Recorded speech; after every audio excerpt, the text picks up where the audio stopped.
I'm down in Charlotte at a mastermind, and it keeps bringing me back to something my dad told me early on, and that is, you are the company you keep. At the time, it was more about making good choices with who you spend your time with, who you surround yourself with, how you spend your time. But the older I get, the more I realize it also translates to business too, right?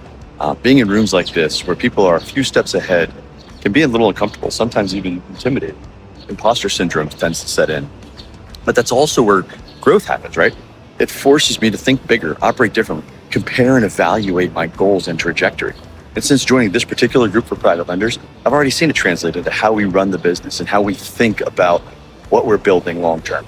Because at the end of the day, we're not just making decisions in a vacuum. We are stewards of other people's money, people who trust us to protect their investment.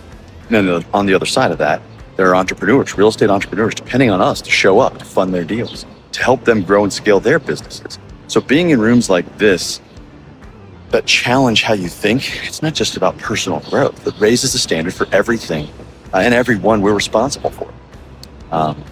As we know all too well, real estate can get lonely. A lot of us are in it day in and day out, making decisions on our own, questioning whether what we're doing is the right thing. But being around people who've been there and who push you to raise the bar, that makes such a difference. So if you're in that grind right now, keep going. But also I'd encourage you to be intentional about who you surround yourself with.